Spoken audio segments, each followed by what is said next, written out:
Bonjour à toutes et bonjour à tous. Toujours un plaisir de vous retrouver dans cet instant de partage Youth Christify. Nous désirons, à travers nos échanges, apporter des fleurs au cœur de votre vie. Si vous n'êtes pas encore abonné à cette page, n'hésitez surtout pas à le faire et de cliquer sur la cloche de notification pour ne rien manquer de nos prochaines émissions.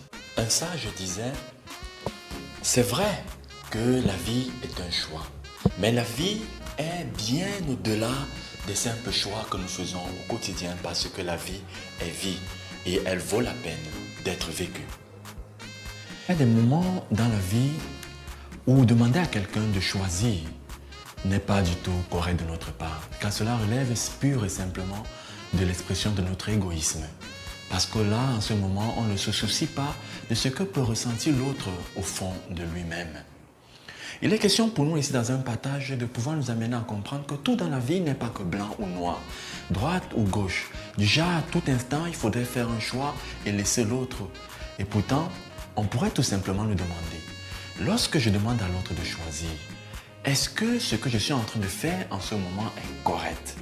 Est-ce que j'essaie de me rendre compte que l'autre est en fait dans une situation embarrassante, une situation dans laquelle moi non plus je n'aimerais pas me trouver?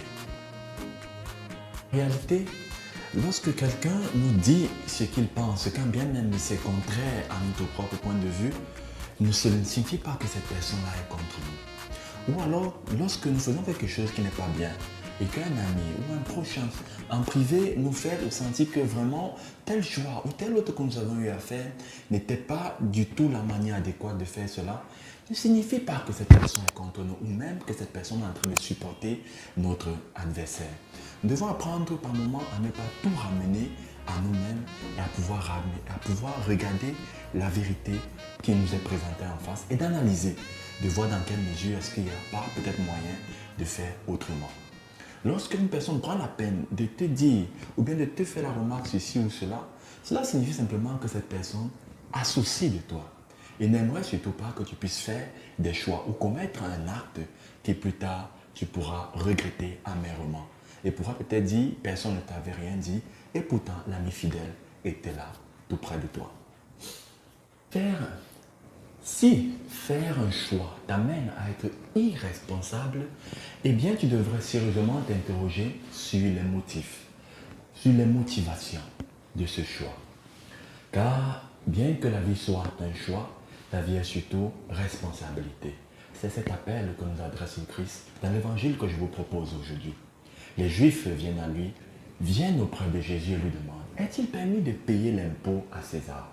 La réponse du Christ est claire. Remettez à César ce qui est à César et à Dieu ce qui est à Dieu.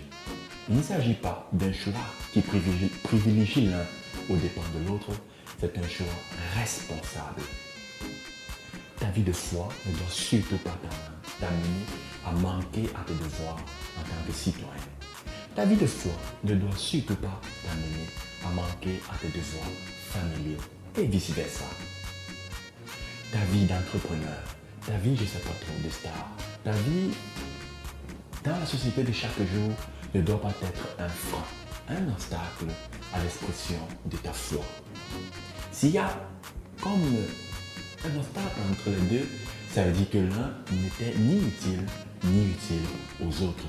Car forcément, s'il y a une valeur dans la vie que tu es en train de mener, et fortement, elle devrait trouver aussi des valeurs dans ta vie de foi. Il suffit simplement de trouver la manière de parvenir à une sorte de grey area, une zone grise, où on est capable d'assumer véritablement ses choix dans la vie de chaque jour.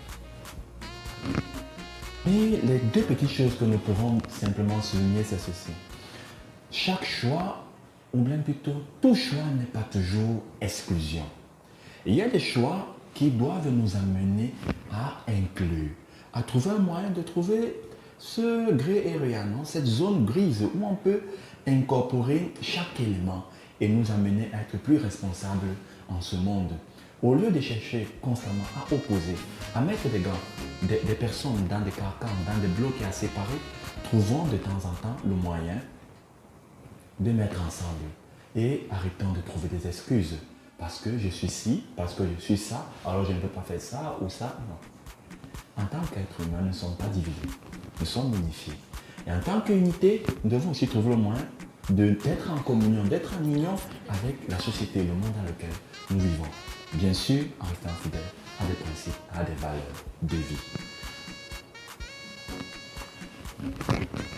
Dans cette dernière partie, je vais comme vous raconter une petite histoire, une expérience vraie tirée de l'expérience du père Ludovic Lando. Si vous tapez même sur Facebook ou sur Internet, vous allez facilement le retrouver, qui est un prêtre jésuite camerounais, qui, pour apporter sa contribution en tant qu'homme de Dieu, en tant que citoyen également camerounais, au problème anglophone, au retour de la paix et un dialogue franc, a décidé de marcher, de faire un pèlerinage de la ville de Douala, qui est au Cameroun, jusqu'à Yaoundé, pour contribuer à cette paix, pour appeler à un véritable dialogue.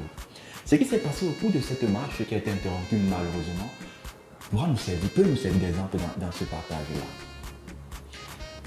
Le deuxième jour de sa marche, il est au niveau de la ville de Déa, il est intercepté par la police qui essaie de l'interroger, bien que le policier et lui qui nous intéresse véritablement. La question de savoir pourquoi est-ce que tu es en train de faire ce pèlerinage, quels sont les motifs qui sont derrière cela, il dit simplement, mais en tant qu'homme de Dieu et citoyen, j'ai décidé de faire cette marche, ce pèlerinage spirituel pour le retour de la paix dans les régions anglophones et pour qu'il y ait véritablement un dialogue franc entre le responsable, le président actuel et ces responsables de cette zone-là pour qu'une voie d'issue, une voie de paix soit trouvée. Alors le policier lui rétorque, mais ça veut dire que ton pèlerinage, c'est une expression de révolte ou bien plutôt de réclamation à l'exemple de l'opposition qui dernièrement a marché. Cela signifie donc que tu es de l'opposition. Il dira simplement, je n'appartiens à aucun parti politique. Comme je l'ai expliqué tantôt, c'est un pèlerinage, c'est un exercice spirituel. En tant qu'homme de Dieu, en tant qu'également citoyen, pour apporter ma contribution à une voie de solution, afin que le Seigneur puisse également changer le cœur. Ok, mais récemment dans ta page Facebook, tu disais que tu es pour la tenance au pouvoir, que le président a tellement duré, il devrait également passer à la tenance et tout. Cela montre clairement que tu es de l'opposition. Il répliquera encore. Je pense qu'en tant que citoyen, la Constitution me permet d'exprimer mes opinions. Alors, le fait que je puisse penser cela ne signifie pas que j'appartienne à un parti politique, ce sont mes opinions, et je suis ainsi libre également de parler ça sans pouvoir associer cela à ce que d'autres partis politiques peuvent le faire, veulent revendiquer ou non. Donc voilà comment il est difficile, tu vois, vous voyez, de s'exprimer sans qu'on essaye de nous mettre dans des blocs, dans des carcans. Si tu ne dis pas ça, alors ça veut dire que tu appartiens là. Si tu ne fais pas ceci, alors pourtant, tout n'est pas que, comme je disais au départ, blanc, noir, gauche, left. Il y a un moyen d'assumer ses responsabilités en tant qu'homme en ce monde sans toutefois opposer. On peut être différent, on peut parler différemment sans être en opposition. Cet exemple nous emmène simplement à dire ceci. Arrêtons de trouver des excuses pour ne pas assumer nos responsabilités en tant que citoyens, pour ne pas assumer nos responsabilités en tant qu'homme de foi ou en tant que religieux.